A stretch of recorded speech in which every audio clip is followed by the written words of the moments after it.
ساتھی سنتوں سے فارغ ہو چکے ہیں وہ بھی سب کو مکمل کر دیں۔ الحمدللہ نحمده ونستعینه ونستغفره ونؤمن به ونتوکل علیہ ونعوذ باللہ من شرور انفسنا ومن سیئات اعمالنا من يهد الله فلا مضل له ومن يضلله فلا هادي له ونشهد أن لا إله إلا الله وحده لا شريك له ونشهد أن سيدنا ومولانا محمدا عبده ورسوله صلى الله عليه وعلى آله وأصحابه وبارك وسلم تسليما كثيرا أما بعد فأعوذ بالله من الشيطان الرجيم بسم الله الرحمن الرحيم يا أيها الذين آمنوا كتب عليكم الصيام كما كتب على الذين من قبلكم لعلكم تتقون وقال النبي صلى الله عليه وسلم في المعتكف هو يعتكف الذنوب ويجرى له من الحسنات كعامل الحسنات كلها أو كما قال عليه الصلاة والسلام صدق الله العظيم وصدق رسوله النبي الكريم رب اشرح لي صدري ويسر لي أمري واحلل عقدة من لساني يفقهوا قولي۔ ایک مرتبہ نبی اکرم صلی اللہ علیہ وسلم پر درود شریف پڑھ لی۔ اللهم صل على محمد وعلى آل محمد كما صليت على إبراهيم وعلى آل إبراهيم إنك حميد مجيد اللهم بارك على محمد وعلى آل محمد كما باركت على إبراهيم وعلى آل إبراهيم إنك حميد مجيد۔ محترم بزرگوں اور عزیز دوستوں، اللہ تبارک و تعالیٰ کا احسان، اللہ کا فضل اور اللہ کا کرم ہے کہ اللہ تبارک و تعالیٰ نے ہم تمام کو ماہ مقدس رمضان المبارک جیسا بابرکت قیمتی مہینہ نصیب فرمایا۔ اصل میں یہ رمضان المبارک کا مہینہ اپنی مغفرت کروا لینے کا، اپنے مرحومین کی مغفرت کروا لینے کا مہینہ ہے۔ رمضان المبارک کا مہینہ مسلمانوں کے لیے ایک سیزن کا مہینہ ہے، نیکیوں کے سیزن کا۔ اس میں اللہ تعالیٰ ہر چیز کا بھاؤ اور قیمت بڑھا دیتے ہیں تاکہ بندہ اللہ تعالیٰ سے زیادہ قریب ہو جائے۔ بندہ جتنا اللہ سے عام دنوں میں قریب نہیں ہو سکتا، اس سے کئی زیادہ بندہ اللہ تعالیٰ کے قریب اس مہینے میں تھوڑی بہت نیکیاں کر کے، اعمال کر کے قریب ہوتا چلا جاتا ہے۔ اسی لیے اللہ تعالیٰ نے روزے رکھ کے پھر فرمایا لعلکم تتقون، تاکہ رمضان المبارک کے مہینے میں روزے رکھ کے تم لوگ متقی بن جاؤ، اللہ کے برگزیدہ نیکوکار پرہیزگار بندے بن جاؤ۔ اور قرآن کے الگ الگ مقامات پر اللہ تعالیٰ نے متقین کی تعریف کی، صالحین کی تعریف کی، پرہیزگار اور نیکوکاروں کی تعریف کر کے بتائی کہ متقی بندے اصل میں مجھ سے ڈرنے والے ہیں، میں اللہ ان سے محبت کرتا ہوں اور ان کا ڈرنا میرے لیے ہے، اس لیے وہ متقی اور پرہیزگار نیکوکار بندے مجھ سے ڈرتے ہیں۔ اور ایک جگہ اللہ نے فرمایا شہر رمضان الذی انزل فیہ القرآن، رمضان کا مہینہ کوئی سادہ اور معمولی مہینہ نہیں ہے، بلکہ رمضان کا مہینہ تو وہ مہینہ ہے جس میں قرآن مجید اتارا گیا۔ تو قرآن کی نسبت بھی اللہ تعالیٰ نے رمضان کے ساتھ جوڑی، رمضان کی نسبت اپنے ساتھ جوڑی، روزے دار بندوں کی نسبت اللہ تعالیٰ نے اپنے ساتھ جوڑ کر بتایا کہ اس میں روزے رکھو، تراویح پڑھو، قرآن مجید کی تلاوت کرو۔ جتنا نیک اعمال کریں گے تمہارا عمل تمہارے اعتبار سے تھوڑا ہوگا، لیکن اللہ کے اعتبار سے اس کی قدر و قیمت انشاءاللہ بہت بڑی ہوگی۔ تو اللہ نے مہینہ عبادتوں کا مہینہ دیا، اس میں روزے رکھنا ہے، اس میں قرآن کریم کی تلاوت کرنا ہے، دن بھر روزہ رکھنا، رات میں گھنٹہ سوا گھنٹہ قرآن مجید کی تلاوت سننا، تراویح پڑھنا، اور تراویح بھی اللہ تعالیٰ نے معمولی نہیں، بلکہ نبی اکرم صلی اللہ علیہ وسلم نے اپنی طرف نسبت کی کہ تراویح سنت مؤکدہ ہے، اور رسول اللہ صلی اللہ علیہ وسلم نے بیان کرتے کرتے کرتے یوں بیان فرمایا کہ تراویح کے ایک سجدے پر اللہ تعالیٰ 1500 نیکیاں دیتے ہیں۔ کتنے؟ 1500۔ تو تراویح میں سجدے کتنے ہوتے ہیں؟ پہلے رکعتیں کتنے رہتے ہیں؟ 20۔ پھر جب رکعتیں 20 ہوئی تو ہر رکعت کے اندر ڈبل سجدے، 2 سجدے، ثواب کتنا ہوگا وہ میں آپ پر چھوڑ دیتا ہوں، حساب کر لیجیے۔ جب ایک سجدے پر اللہ تعالیٰ 15,000 نیکیاں، 1,500 نیکیاں دے رہے ہیں، حالانکہ فقط سجدہ، حالانکہ وہ تو ہمارے تراویح کا سجدہ کیا، رکعت میں رکوع سے اٹھ کر سجدے میں گئے، پھر سجدے سے اٹھ کر دوسرا تیسرا سجدہ کر کو واپس کھڑے رہے، ہمیں بھی معلوم نہیں ہے، لیکن پھر بھی انشاءاللہ رسول اللہ صلی اللہ علیہ وسلم کی سنت سمجھ کر ہم عمل کر رہے ہیں، اس کی قدر بھی اللہ تعالیٰ کے نزدیک ہے۔ تو اللہ تعالیٰ نے اور آگے رسول اللہ صلی اللہ علیہ وسلم نے بیان فرمایا کہ اللہ تعالیٰ نے اپنے بندوں کے لیے 3 عشرے بنائے، پہلا رحمت والا، دوسرا مغفرت والا، اور تیسرا جہنم سے خلاصی پانے کا، نجات پانے کا۔ تو پہلا عشرہ رحمت والا بھی چلا گیا اور دوسرا عشرہ بھی آج کی مغرب کو ختم ہو جائے گا، اور آج کی مغرب کے بعد سے تیسرا عشرہ شروع ہو جائے گا۔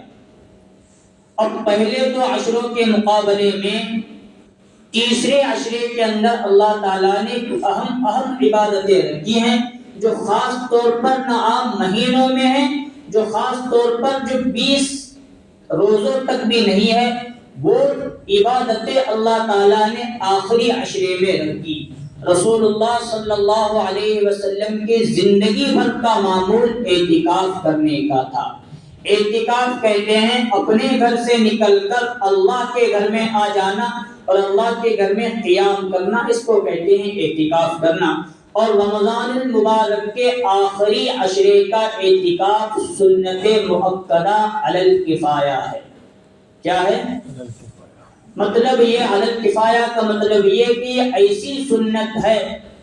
اگر کوئی ایک بندہ بھی اس سنت کو ادا کر لے تو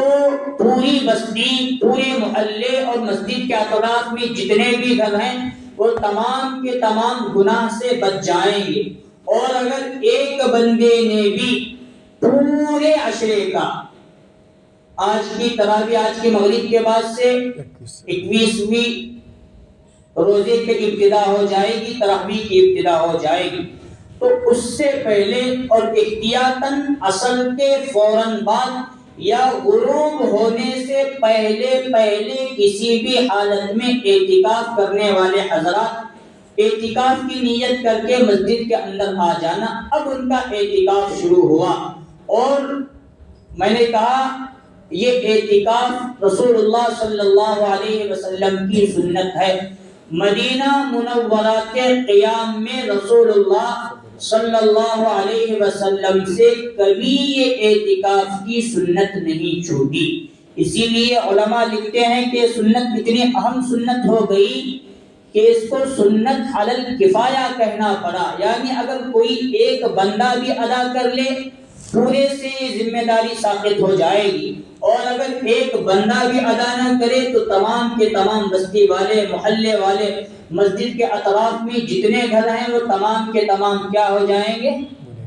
گنہگار ہو جائیں گے۔ رسول اللہ صلی اللہ علیہ وسلم نے شروع زمانے میں پورے رمضان المبارک کا اعتکاف کیا، پھر جیسے آگے زمانہ بڑھتا گیا تو حضور صلی اللہ علیہ وسلم نے 20 رمضان کا اعتکاف کیا، پھر آگے جیسے روزے آتے گئے وقت مہینے سال بدل کر، تو حضور صلی اللہ علیہ وسلم کی زندگی کا ہمیشہ کا معمول یہ رہا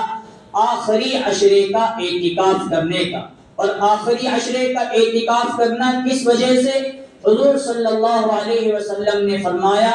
ایک مرتبہ حضور نے پورے مہینے کا اعتکاف کیا تو آخری وقت میں 20 روزوں کے بعد حضور نے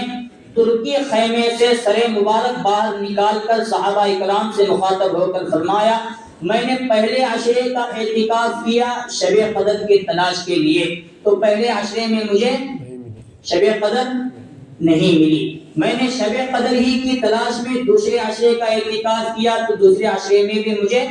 شب قدر نہیں ملی، تیسرے عشرے کے اندر شب قدر ہے، ایک فرشتے کی طرف سے اللہ تعالیٰ کا حکم مجھے آیا ہے کہ تیسرے عشرے میں شب قدر کی تلاش کرنے کے لیے اعتکاف کرو۔ اور آگے امت کے آسانی کے لیے حضور صلی اللہ علیہ وسلم نے بیان فرمایا کہ پورے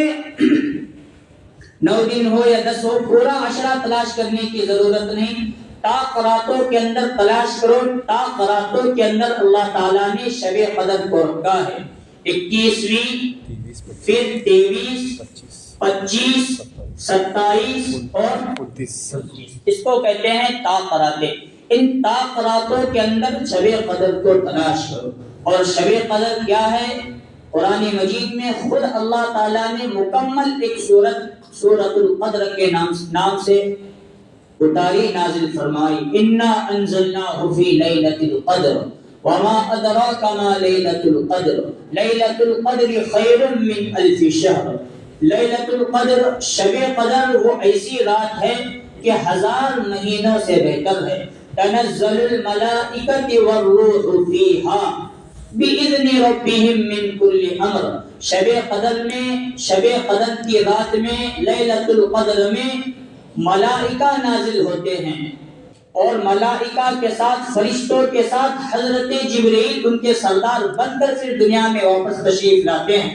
آگے غنیت الطالبین میں غالباً حضرت پیران پیر شاہ عبد القادر جیلانی رحمۃ اللہ علیہ نے یا کسی اور بزرگ کے حوالے سے کسی جگہ بات منقول ہے، جب شب قدر میں حضرت جبرائیل اور فرشتے نازل ہوتے ہیں تو جن جن گھروں میں عبادتیں شروع ہوتی ہیں یا جو روزے دار ہیں تراویح پڑھ رہے ہیں ان کے جا کر حضرت جبرائیل بھی مصافحہ کرتے ہیں اور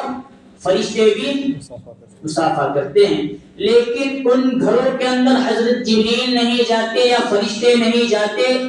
جن گھروں کے اندر کتا پالا ہو یا سور رکھا ہو یا تصویر لٹکائی گئی ہو یا کوئی ناپاک ہو، اپنے اعتبار سے ناپاکی کر کے ناپاک ہو، تو ایسے 4 لوگوں کی شب قدر کے وقت بھی فرشتے اور حضرت جبرائیل مصافحہ نہیں کرتے۔ تنزل الملائکۃ والروح فیہا بِإِذْنِ رَبِّهِمْ مِنْ كُلِّ امر سلام ہی حتی مطلع الفجر۔ اور حضرت جبرائیل یوں ہی نہیں آتے بلکہ روزے داروں کے لیے، شب قدر کی تلاش کرنے والوں کے لیے، تراویح پڑھنے والوں کے لیے اور رمضان المبارک کی قدر کرنے والوں کے لیے، قرآن مجید کا اہتمام کثرت سے کرنے والوں کے لیے بِإِذْنِ رَبِّهِمْ مِنْ كُلِّ امر۔ حضرت جبرائیل علیہ السلام اللہ کی طرف سے کار خیر لے کر نازل ہوتے ہیں، اور کب تک رہتے ہیں؟ سلام ہی حتی مطلع الفجر، یہ رات سراپا سلام ہے حتیٰ کہ صبح صادق ہو جائے، یہاں تک۔ اور رسول اللہ صلی اللہ علیہ وسلم نے اپنی امت کو بتایا کہ تا قراتوں کے اندر شب قدر، تاکہ امت کے لیے آسانی ہو جائے۔ حضور کے لیے کیا شب قدر، کیا شب برات، کیا رمضان، کیا غیر رمضان، سب برابر تھا۔ روایتیں اتنی موجود ہیں کہ حضور صلی اللہ علیہ وسلم رات جاگا کرتے، رات کا ایک تھوڑا حصہ سویا کرتے، باقی پوری رات، بلکہ خود قرآن مجید میں ہے ان ربک یعلم انک تقوم ادنی من ثلثی اللیل ونصفہ وثلثہ وطائفۃ من الذین معک۔ اے اللہ کے رسول، رات کا ایک حصہ جاگیے، 2 حصے سوئیے، یا 2 حصے جاگیے، 1 حصہ سو جائیے، یہ اللہ نے خود فرمایا۔ اور رسول اللہ صلی اللہ علیہ وسلم کو دیکھ کر صحابہ اکرام کے بارے میں یہاں تک آتا ہے، حضرت عثمان غنی رضی اللہ عنہ عام دنوں میں ایک رکعت کے اندر پورا قرآن مجید پڑھا کرتے تھے، تو پوری رات تو ان کے ایسے ہی گزر جاتی تھی قرآن مجید کی تلاوت اور نوافل اور تہجد کے اندر۔ یہ صحابہ اکرام کا معمول، یہ اصل میں ہمارے لیے تعلیم ہے کہ ہم عام دنوں میں جاگ نہیں سکتے تو رمضان میں جاگو، اگر پورا رمضان تراویح بھی بڑی مشکل ہو رہی ہے، بہت دیر تک نہیں چلتا، تو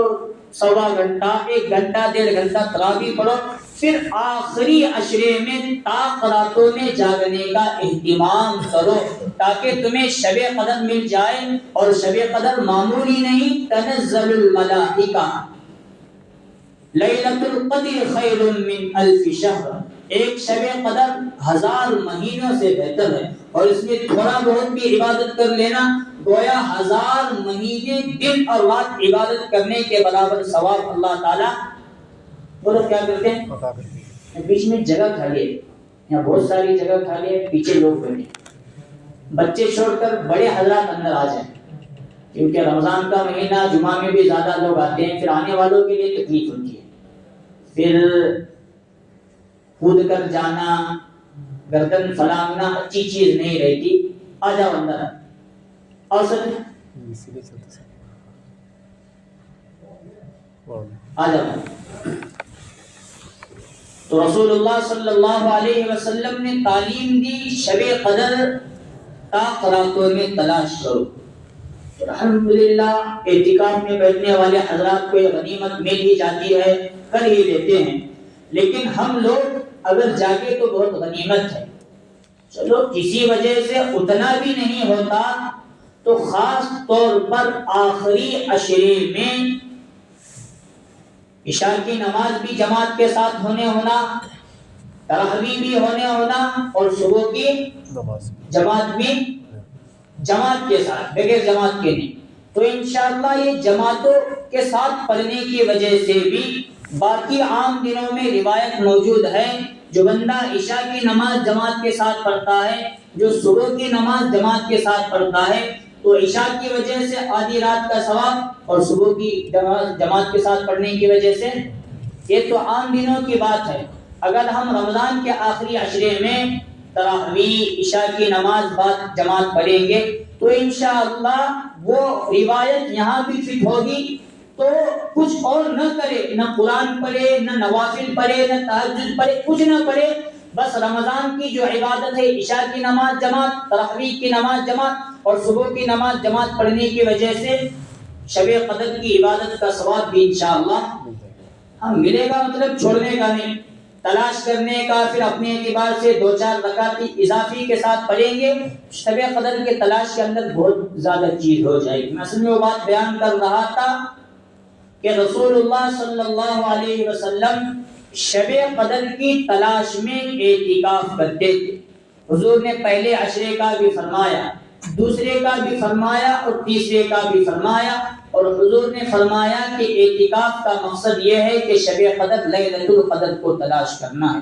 اور اعتکاف اتنی اہم عبادت ہے، اتنی اہم عبادت ہے کہ اللہ تعالیٰ اعتکاف کی برکت سے اعتکاف حضرات کے گناہ کو معاف فرما دیتے ہیں۔ هو يعتكف الذنوب ويجرى له من الحسنات كعامل الحسنات كلها، اور جو معتکفین ہوتے ہیں، اعتکاف کرنے والے ہیں، ان کے گناہ بھی اللہ تعالیٰ معاف فرماتے ہیں۔ اعتکاف کرنے کی وجہ سے جو باہر کے اعمال ہیں جن کو ہم کر نہیں سکتے، اعتکاف کرنے کی وجہ سے اللہ تعالیٰ ان کا ثواب بھی ویسے ہی نصیب فرماتے ہیں۔ مثال کے طور پر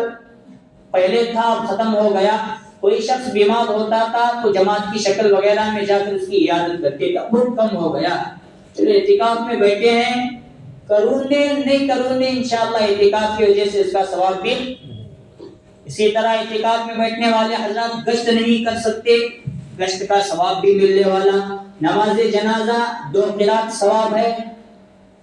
وہ نہیں جا سکتے تو اس کا ثواب بھی اللہ تعالیٰ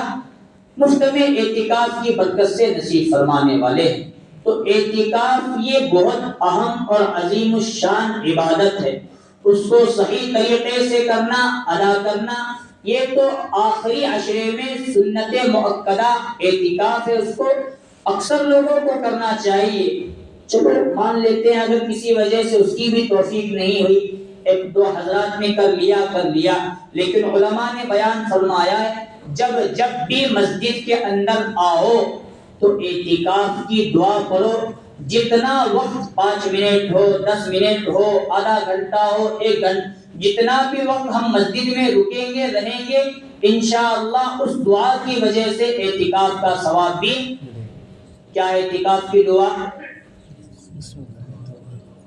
صرف والے بول رہے ہیں پیچھے والے نہیں بول رہے ہمیں یاد نہیں بسم اللہ دخلت وعلیہ توکلت پڑھو بسم اللہ دخلت وعلیہ توکلت ونویت سنت الاعتکاف یہ مختصر سی دعا ہے ہر ایک کو یاد رہنا ضروری بس یہ دعا پڑھیں گے نفل اعتکاف ہمارا شروع ہو جائے گا جب تک مسجد میں رہیں گے انشاءاللہ اعتکاف کا ثواب ملتا رہے گا بہت سارے لوگ ہیں جو آتی بھی ہیں بہت سارے لوگ ایسے بھی ہیں جو مسجد میں رمضان ہی میں آتے ہیں تو دیکھنے میں یہ ملتا ہے مسجد میں اندر داخل ہوئے تو کون سا قدم داخل کرنے کا رہتا ہے سیدھا جو ہمارے علم میں وطاش ہے عمل میں ابھی تک بہت سارے لوگوں کے بارے میں دیکھنے میں ملتا ہے مسجد میں آئے تو الٹا پون اندر رکھتے ہیں اور بیت الخلا گئے تو کہاں پر کون سا پون رکھتے ہیں الٹا ہو گیا ہے مسئلہ حالانکہ مسجد میں داخل ہونے کے بعد کون سا قدم سیدھا چلو مسجد وہ آخری کٹا ہے تو پہلیوں کا وہاں سے مسجد کی ابتدا شروع ہو جاتی ہے لیکن اسے بھی ابھی پوری مسجد نہیں کہتی ہے جو کانچ کے دروازے ہیں اب یہ رہا مین مسجد وہاں بھی داخل ہو تو سیدھا قدم رکھنے میں کیا گناہ ہے اسی طرح وہ جو وضو خانے کا گیٹ ہے وہاں سے بھی مسجد ہی کی ابتدا ہوتی ہے وہاں بھی چلو سیدھا قدم رکھیں گے تو ثواب بھی ہے اور وضو وغیرہ سے فارغ ہو کر یہاں اندر داخل ہوں گے تو اب یہاں بھی سیدھے قدم کا اہتمام کرنا ضروری نہیں ہمیں وہاں رکھ کے یہاں الٹا قدم رکھیں گے لیکن مسجد شرعی کا اعتبار یہاں ہوتا ہے اس لیے وہاں بھی رکھنا سیدھا قدم پھر وہاں بھی پھر یہاں بھی ایک بزرگ گزرے ہیں حضرت سفیان ثوری رحمۃ اللہ علیہ ان کا اصل نام ہے سفیان اب یہ جو لقب آگے ہے ثوری اس کا معنی اگر تحقیق کریں گے تو ملتا ہے ثور کہتے ہیں بیل کو کسے پھر یہ سفیان ثوری بزرگ کے ساتھ ایک بیل کا لقب لگنا مطلب ان کو برا کہنا یا ان کو گالی دینے کی طرح ہے وہ اتنے بڑے بزرگ تھے جن کے بارے میں بیان کرنا مشکل اور شروع زمانے کے اولیاء اور بزرگوں کے اندر ان کا شمار ہوتا ہے ایک مرتبہ بھولے سے انہوں نے اپنا الٹا قدم مسجد کے اندر رکھ دیا تو اللہ کی طرف سے غیب کی طرف سے ان کو آواز آئی سفیان ثوری اے سفیان بیل اور گدھوں کی طرح تم کام کر رہے ہو مطلب الٹا قدم وغیرہ یہ بیلوں کا کام ہے گدھے خنجر گھوڑوں کا کام ہے یہ مسلمانوں کا کام ہے تب سے ان کے ساتھ سفیان ثوری لقب لگ گیا یہ اللہ کی طرف سے مجھے ملا ہے اللہ کی طرف سے گویا میرے لیے ایک ڈانٹ ہے تاکہ جب بھی لوگ مجھے ثوری کے نام سے یاد کرے تو مجھے معلوم ہو جائے تو نے ایک مرتبہ اس طرح گناہ کیا تھا اور تیرے لیے وہ تنبیہ ہوتے رہے لوگ جب بھی پکارے تیرے دل میں دماغ کے اندر یہ بات آئے تجھے سیدھا قدم ہی مسجد کے اندر رکھنا ہے یہ مسجد کے اہم چیزیں ہیں جن کا کرنا بہت ضروری وقت مکمل ہو رہا ہے بہت ساری عبادتیں آخری عشرے کے اندر ہیں روزہ بھی ہے تراویح بھی ہے قرآن مجید کی تلاوت ہے ساتھ ساتھ شب قدر کی تلاش ہے اور اعتکاف جیسے اہم آخری عبادت صدقۃ الفطر کا ادا کرنا آخری عشرے میں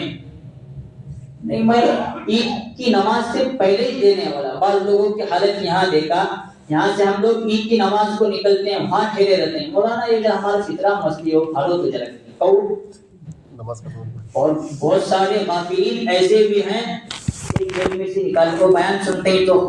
صدقہ فطر نہ نکالنے والا ہماری عیدگاہ کے اندر داخل نہ ہو تو ہلوچ نکال کو ادھر تو تمہیں ادا کریں بعد میں جا کو مولانا کھڑو تو ذرا رسید میں گھس جاتا مطلب اتنی بیزی ہو گئے ہم تو ابھی سے کریں گے اور صدقہ فطر اپنی جان اپنی مال کا یہ فطرہ ہے اور غریبوں کے لیے یہ اصل عید ہے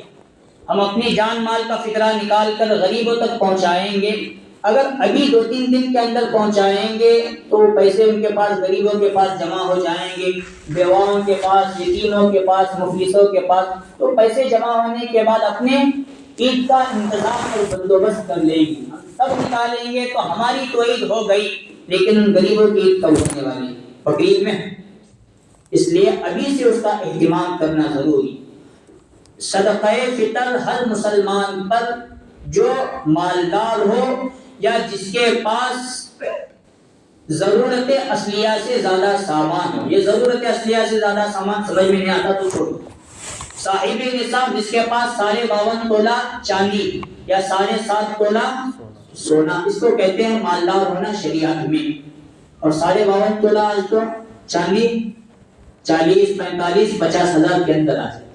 اب صدقہ فطر کے لیے پورا سال گزرنا یا گزارنا ضروری نہیں، آخری عشرے میں ہر وہ شخص جو صاحب نصاب ہے یا صاحب نصاب کو بھی بازو رکھیں گے، جو کھاتا پیتا بندہ کماتا بندہ ہے، اس کے لیے اپنی طرف سے اپنی بیوی بچے ماں باپ جو اپنے ماتحتیم ہیں، ہر ایک کی طرف سے صدقہ فطر کا نکالنا واجب ہے۔ جو نہیں نکالے گا وہ بندہ بڑا گنہگار ہو جائے گا، ہر ایک کی طرف سے۔ تاکہ علماء نے یہاں تک مسئلے لکھے ہیں، اگر عید کے دن بھی کوئی بچہ پیدا ہو جائے تو اس بچے کی طرف سے بھی صدقہ فطر کا نکالنا واجب ہے۔ اب صدقہ فطر میں کیا کیا دینا؟ کھجور بھی ہے، گندم بھی، کھجور بھی ہے، جو بھی ہے، تمر بھی ہے۔ اب یہ تینوں چیزیں کی تفصیل انشاءاللہ آئندہ جمعہ کے لیے چھوڑ دیتا ہوں۔ اور جو ہم عام متن نکالتے ہیں گیہوں، تو ایک بندے کی طرف سے 2.25 سیر اور احتیاطاً 2 کلو گیہوں نکالنا یا اس کی قیمت نکالنا۔ دونوں نکالنے کی ضرورت نہیں، دونوں نکالے تو بہت اچھا، ورنہ ایک کافی ہو جائے گا۔ 2 کلو گیہوں کسی غریب کو ایک کی طرف سے دے دے، صدقہ فطر ادا ہوا۔ یا کیا قیمت ہے آج کل 1 کلو گیہوں کی؟ 40 روپے میں آ جاتے ہیں اچھے والے، تو پھر 2 کلو کے 80 روپے ہو گئے، ایک کی طرف سے 80 روپے۔ یا وہاں نکالو یا مدارس اسلامیہ ہیں ان تک نکالو، ان کو بھی نکالنا ان کو بھی نکالنا، یہ ضروری نہیں ہے۔ ایک طرف دے دیے، یا تو مدارس کو دیے تو بھی ادا ہو جائے گا، یا غریبوں کو بھی پہنچائے تو ادا ہو جائے۔ ہر ایک کی طرف سے نکالنا ضروری۔ گھر میں 5 افراد ہیں تو 5 کی کتے ہوئے 400 پیسوں کے اعتبار سے، اور گیہوں کے اعتبار سے 10 کلو گیہوں فکر کریں گے۔ اسی طرح زکوٰۃ کا مسئلہ ہے، تفصیلی گفتگو تو انشاءاللہ آئندہ جمعہ کے لیے چھوڑ دیتا ہوں۔ جس کے پاس 52.5 تولہ چاندی یا 7.5 تولہ سونا یا ان دونوں میں سے کسی کی رقم موجود ہے تو اس پر زکوٰۃ فرض ہوتی ہے۔ اور زکوٰۃ کے فرض ہونے کے لیے ایک بات بھی یہ، گزشتہ رمضان سے لے کر اس رمضان تک وہ پورا کا پورا مال رہا ہو، 50,000 40,000 جو بھی بنتا ہے، تو اب سال کے گزرنے پر شریعت زکوٰۃ کو فرض قرار دیتی ہے۔ 40,000 ہیں تو 40 میں کا 40واں حصہ